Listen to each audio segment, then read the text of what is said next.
Just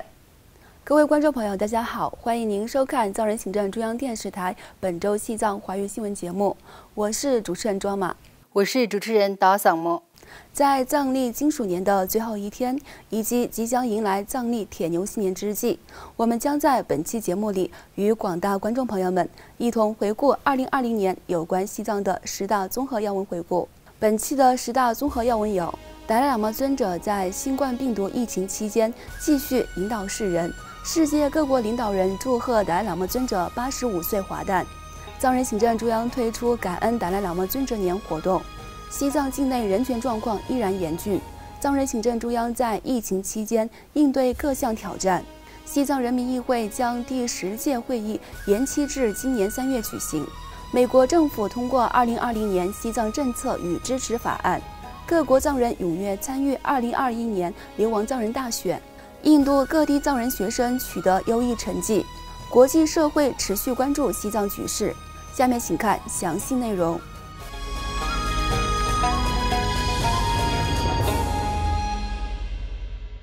在人类面临源自中国武汉的2019新冠病毒的危机，以及疫情在世界各国持续蔓延之际，西藏精神领袖达赖喇嘛尊者在过去的1年中，通过网络视讯积极参加了许多研讨会和对话活动，给予人们慈悲的关怀和虔诚的祈祷，以及鼓励和呼吁各方透过专业知识有效制止病毒的扩散。在过去的1年中，达赖喇嘛尊者与各国宗教领袖、政治领导人、学者和专家、科学家和气候活动家就不同的主题进行了约40场交流活动。2020年11月13号，达赖喇嘛尊者透过网络参与《佛法科学总集》英文版的新书发布会，同时对该书与其系列进行问答。另外，在2020年7月6号，达赖喇嘛尊者迎来85岁华诞之际，全球各国的宗教领袖、各国的领导人、知名人士和支持者纷纷送来温暖的祝福和问候。为纪念达赖喇嘛尊者的生平伟绩和精神遗产，尊者接受了美国前总统布什、美国众议院议长南希·佩洛西、印度人民党全国总书记拉姆马达夫等全球85位知名人士特别录制的视频祝福。与此同时，藏人行政中央为了庆祝达赖喇嘛尊者85岁华诞，将过去的1年定为感恩达赖喇嘛尊者年，以此赞扬和表彰达赖喇嘛尊者对人类和平与和谐做出的杰出贡献。作为这项为期1年活动的一部分，藏人行政中央外交与新闻部从12月4号至10号举办了为期1周的视频讲座活动，邀请包括藏传佛教各教派的高僧大德、藏人行政中央的领导人、世界各国著名的佛教学者、专家和佛教团体的代表，以及华人学者和支持西藏人士在内的120位来自19个不同国家的演讲者，以15种语言介绍达赖喇嘛尊者的人生4大使命。藏人行政中央还主办了许多活动来纪念这1年，包括在新冠病毒疫情持续肆虐之际，通过网络在印度各地举办学生作文和绘画比赛，以及组织学者和研究人员召开研讨会等一系列活动。好的，接下来有请达沃桑莫为大家介绍有关在过去的1年中西藏境内的综合要闻回顾。好的，主持人。在过去的1年，西藏境内的局势仍然严峻。西藏境内的民众在中国当局的统治下，依然遭受着经济剥削、民族歧视、文化灭绝、宗教信仰遭受打压，以及在自己的土地上沦为2等公民，无法自由旅行和迁游等。据西藏境内的消息和境外媒体的报道，中国当局在2020年逮捕和拘留了16名藏人，此外还有多名藏人政治犯因在监狱关押期间遭受非人折磨和酷刑虐待，出狱后纷纷不治身亡。2020年8月21日，63岁的西藏东部玉树曲马来县的藏人朵加和其43岁的侄子坚赞，因反对当局没收其土地所有权而遭中国警方拘留。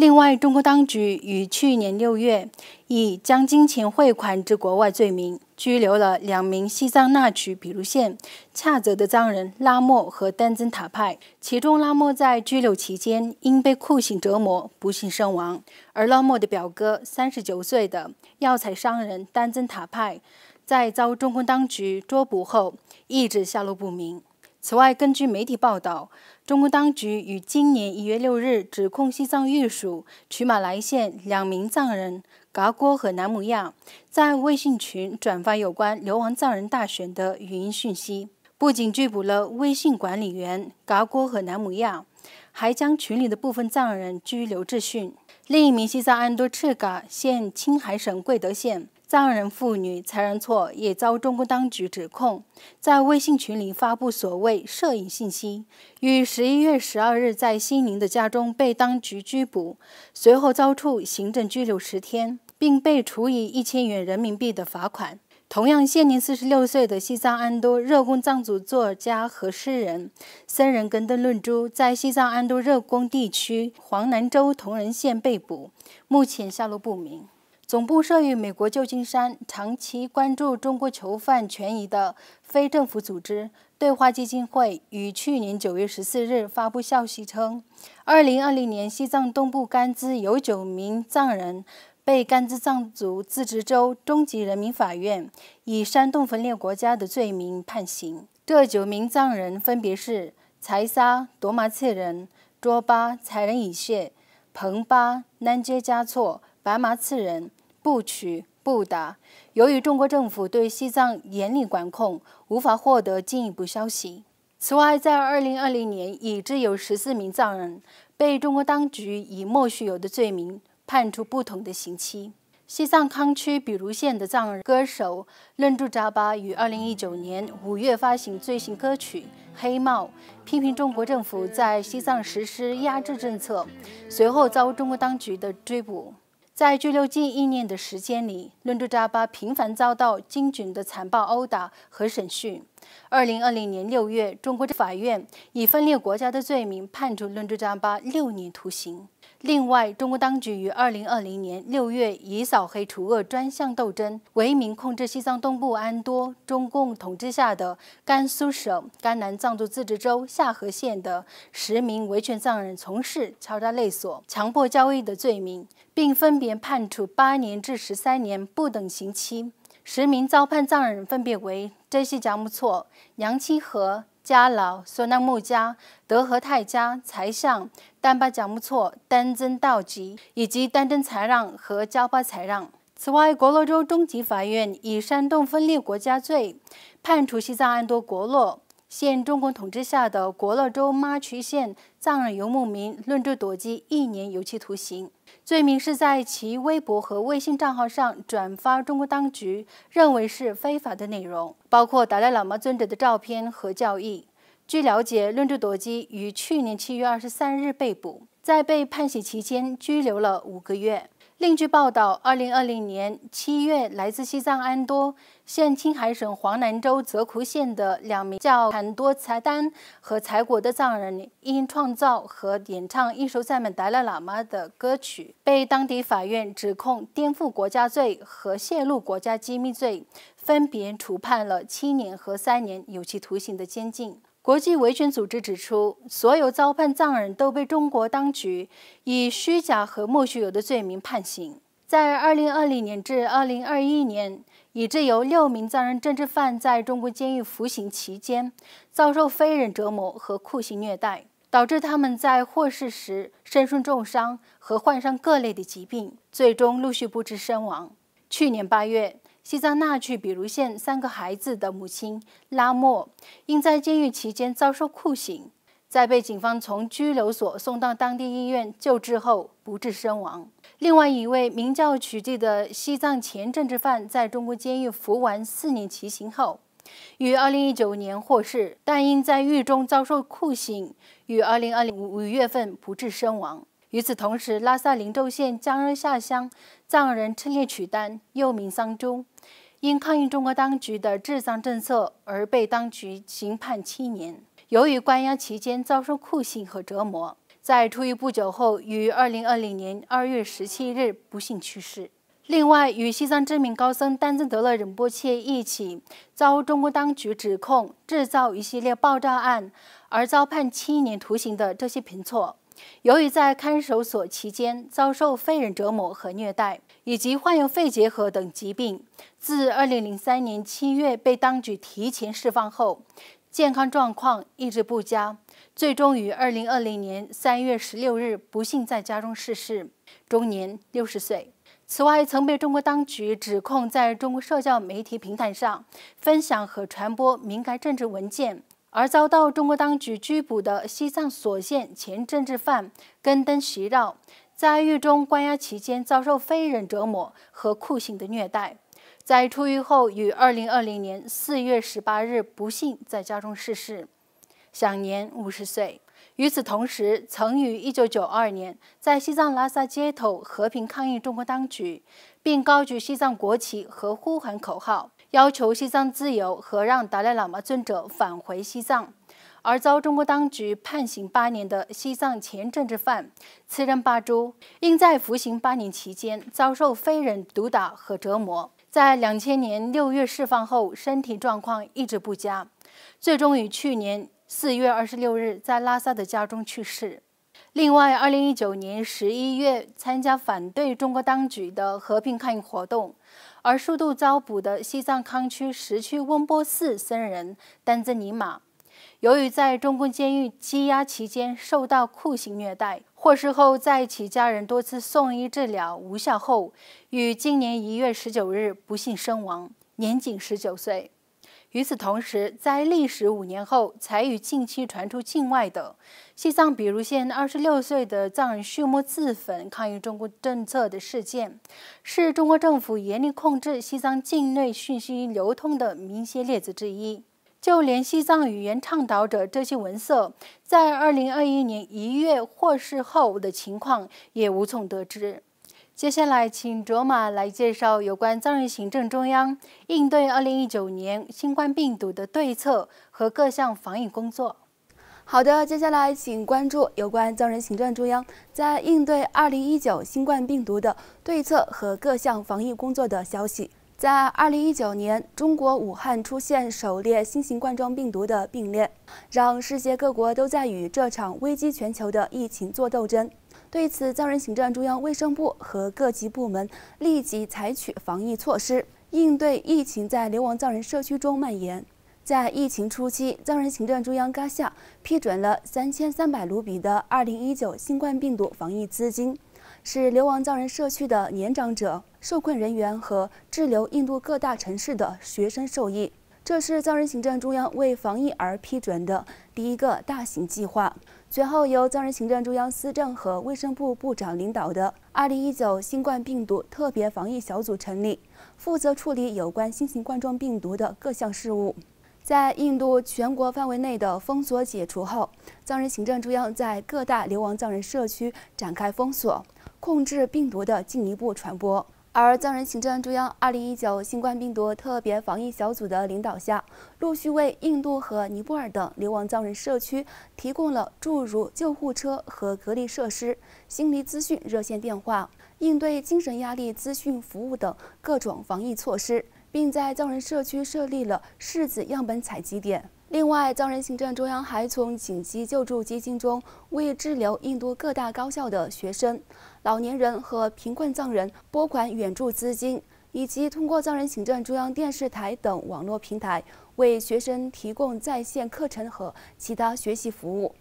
与此同时，在藏人行政中央宗教部的组织下，流亡藏人社区的各大寺院不同阶段的为新冠病毒感染者和离世的藏人举办超度和祈祷活动，并为世界各国仍与疫情做斗争的人们进行祈祷。根据第45次新冠病毒特别防疫小组的通报，在2021年1月16号启动的全印度新冠病毒疫苗接种计划第一阶段，196名印度境内的藏人医护人员接受了疫苗接种。截至目前，流亡藏人社区共报告1519例新冠病毒阳性病例，其中1449例康复，41例死亡。目前共有29例病例。另外，鉴于2019新冠病毒疫情在全球范围内爆发，印度确诊的阳性患者的增加，为防止疫情传播，第16届西藏人民议会第9次会议缩短为1天举行，而原定于2020年9月举行的第16届西藏人民议会第10次会议也推迟至2021年3月举行。接下来，请看由达瓦扫漠主持的有关国际西藏要闻回顾。在藏人行政中央的成功游说下，具有历史性里程碑意义的2020年西藏政策和支持法，于2020年年末获得美国国会两院的一致通过。数天后的27日，获得美国总统特朗普签署，正式成为美国的重要涉藏法案之一。2020西藏政策与支持法案是建立在2002年颁布的具有历史性意义的西藏政策法基础之上。该法案促使美国官方政策规定，美国支持藏人及藏传佛教的信众自由选择和认定藏传佛教领袖的继任与转世的权利，反对并追责中共以任何形式指派未来的第15世达赖喇嘛，并以此干涉西藏宗教的事务。任何牵涉其中的中共官员将依据该法案和美国相关法案，实施冻结其在美资产和拒绝入境的制裁。此外，该法案正式承认藏人行政中央是反映全世界西藏人民愿望的合法机构，承认司政为藏人行政中央的合法领导人，并加强了对西藏境内外藏人社区的财政援助。接下来，请收看有关2021年流亡藏人大选的消息。尽管新冠病毒疫情给世界各国的流亡藏人社区带来的挑战接踵而至，但全球各国的藏人在第16届藏人行政中央司政和第17届西藏人民议会议员的初选中，展现了非凡的参与度。其中最突出的是年轻一代的藏人。今年的司政和议会议员大选是自2011年达赖喇嘛尊者移交政治权力给民选领导人以来，在流亡藏人社区进行的第3次直选。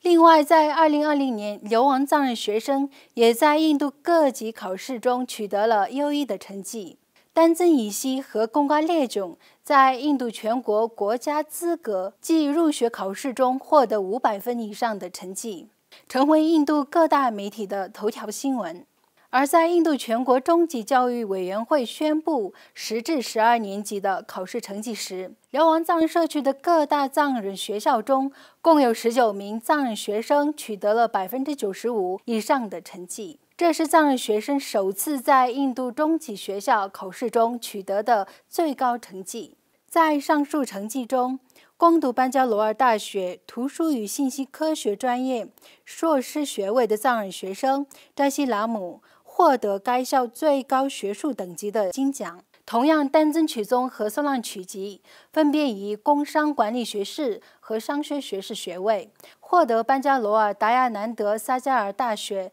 最高学术排名金奖。另外，在国际平台上，西藏问题再次获得国际社会的关注。2020年4月，82个来自中欧和东欧的人权组织和协会向联合国人权理事会提交联合请愿书，要求取消对中国常驻日内瓦代表团公使蒋端在人权理事会协商小组的任命决定。这份请愿书强调，中国被任命为联合国最具影响力组织的成员，将对所有在过去60多年里为努力抗议中共政权压迫的藏人发出了令人沮丧的信息。此外，2020年7月，美国国务院在宣布将根据2018年通过的入藏互惠法案的相关规定，对侵犯西藏人权的中共官员实施签证限制，这也是对中国持续限制美国公民进入西藏的反击。与此同时，美国国会及行政当局中国委员会于今年1月14号发布的最新年度报告中，强调了该委员会对中共当局通过恐吓批评者、审查互联网、学术界和新闻界的制度，通过对行使基本权利的个人任意拘捕与监禁等手段，加强对中国社会的压制行动的关注。而美国国务院政策规划办公室于2020年11月7号发布了一份评为“中国挑战”的要素长达72页的报告，内容提及美国如何应对中国持续增长的权威主义，并专门报告了中国如何压制其统治下少数民族的宗教和信仰自由，并在该报告的第42页中将西藏描述为军事占领区。各位观众朋友们，以上是2020年的10大有关西藏的综合要闻回顾。在此藏历铁牛新年来临之际，我们代表藏人行政中央电视台全体工作人员，祝愿海内外藏人同胞和支持西藏的远藏人士和广大华人朋友们新年快乐，吉祥如意。祈愿在新的一年里各项事业圆满吉祥。罗萨，这是的嘞。